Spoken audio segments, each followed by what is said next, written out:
The college football playoff controversy has just gotten more controversial. It's heating up. This weekend, we're not due for just the most chaotic weekend of this season, but maybe of all time. Ever since the playoff was implemented in 2014, normally by the last 1 to 2 weeks, we knew most teams that were going to be in there, or it was narrowed down to 5 or 6. We're always used to seeing 1 to 2 teams fight for that last spot. However, this weekend, there could be 3, 4, or maybe 5 teams that could get in. The new rankings came out last night. We're going to talk all about it and some other things. But first, I don't plan on double uploading, but I thought, you know what? I'm going to give y'all a crazy like goal. If you can get this video to 900 likes before 8 p.m. or 7 p.m. Central Time, I'll double upload. I was only going to upload once today, but another topic came up that I want to make a video on, and I was like, you know what? If they can reach the like goal of 900 or 1,000, they deserve a double upload. Smash that like button, and if you're new to the channel or you've been watching, there's a lot of you watching, even you right now, you're not subscribed. It don't hurt you, it's free. Hit that subscribe button, join the family, leave a like, do all that nice stuff. Without further ado,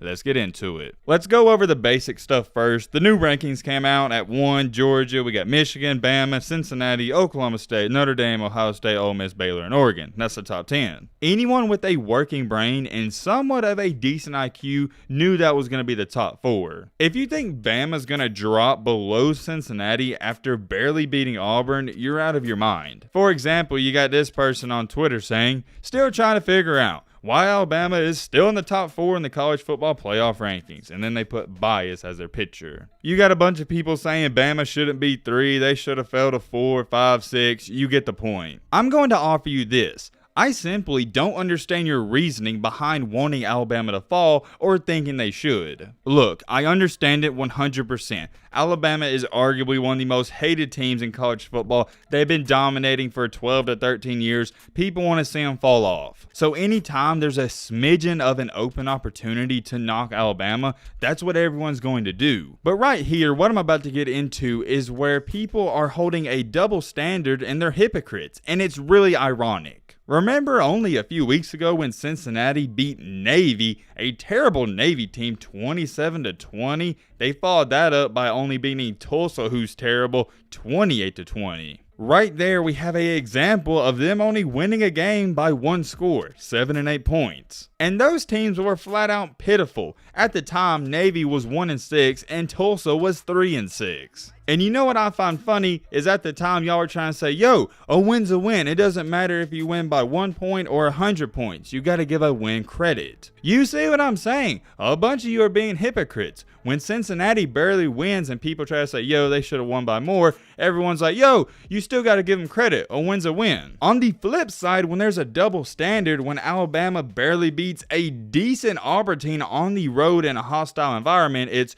oh, they didn't win by enough. They got to win by 10 or 20 points. Let's be real. If Cincinnati would have went to Auburn and won in the same fashion, everybody would have said, yo, that's a good solid road win. But since it's Alabama, you don't say it. That's the argument y'all are saying, right? We got to give Cincinnati credit for winning. That's what y'all are saying. So why can't we give Alabama credit for winning, even if it is only by 1 to 2 points? Y'all keep that same energy, because I remember I made a video on Cincinnati a couple weeks ago. I wasn't on the hype train because I said, yeah, they're undefeated, but they're not looking good. All y'all were saying in the comments was, yo, they're still winning. If they go undefeated, they belong in. But then y'all want to tell me Alabama should fall out of that 3rd spot because they struggled with an LSU team and an Arkansas team who's in the top 25 and decent, and Auburn who's also decent. Don't get it twisted. I'm not saying Auburn's good. I'm not saying LSU's good. They're decent. They're not 1-6 or 3-6 like Tulsa and Navy. You put Arkansas, Auburn, LSU in the same conference as Cincinnati,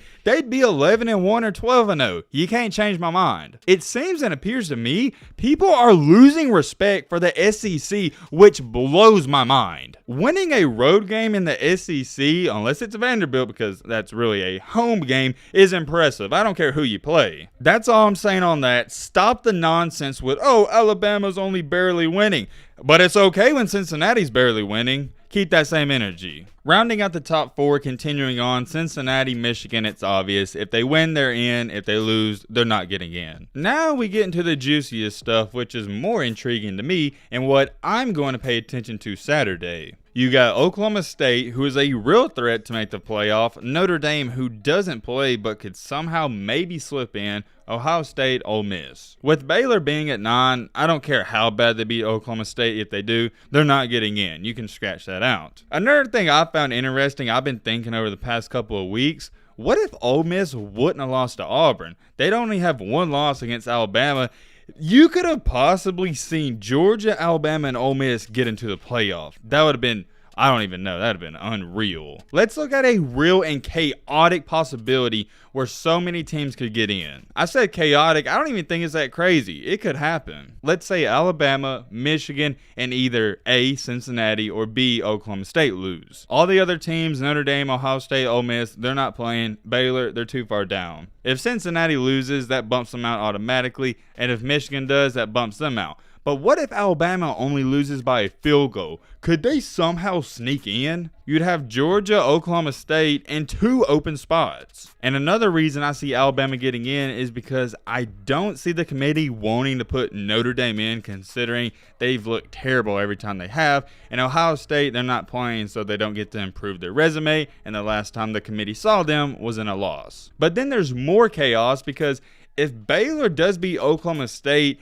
and 2 or 3 of them teams lose in the top 4 or 5, could Baylor jump all those teams ahead of them? Guys, I am telling you, please, and you'll thank me later, clear your schedule from 11 a.m. Saturday to 11 p.m. You're not going to want to miss this out. I can't remember the last time so many different things could happen, and I'm telling you, it's college football. You guys know some chaos is going to strike. You're out of your mind if you think it's going to be a smooth Saturday, like Georgia winning, Michigan winning, Cincinnati winning, and Oklahoma State winning. That would be the easiest and best case scenario. We all know it ain't going to happen. As a college football fan, I'm hoping for chaos. I want to see it happen. That's my thoughts on it. Think about it. Everyone in the top 9 right now has a legit shot to make the playoff. I got a couple more things I want to touch on. I saw this on Twitter. It was a 16-team playoff.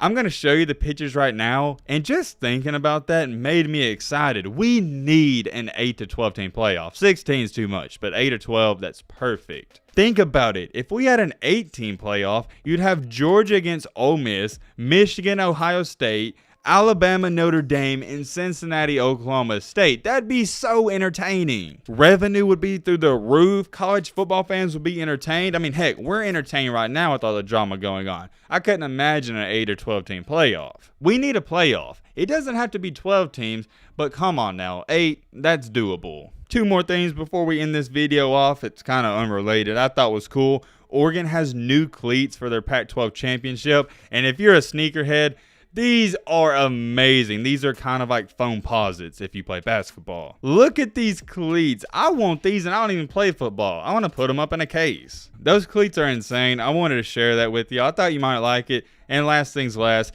I saw this on Instagram. I can't believe none of y'all tagged me in this. A lot of y'all normally send me college football news. If you want to send me stuff, it's MattBeGreatYT. Feel free to. I didn't watch the game, so I can't really speak on what happened with LSU and Texas A&M. Apparently, Zach Calzada had a bad game or something, and after it, he went on Instagram and posted, "All of you can SMD." If you don't know what SMD is, feel free to look it up. He wound up apologizing, writing some long message. I'm not even going to bore you with that. You know how it goes. You had some people saying he shouldn't apologize and it was funny, and people were pestering him, so he had all right to say that. I didn't hear about that, and I'm going to blame that on you guys. Y'all got to send me all that news and drama. You normally do. Nobody sent me that. Let me know your thoughts on all this down below. We talked about a lot of stuff in today's video, and if y'all can get this video to 900 likes before 7 or 8 p.m., hopefully I'll see y'all tonight. Let me know your thoughts on everything we talked about. But with all that being said, it's going to wrap up this video. Hope you guys enjoyed it. Hope you guys learned something. If you're new to the channel, what you doing? Hit that subscribe button and leave it a like for more. And as always, let's be great. I'm out, yeah. Peace.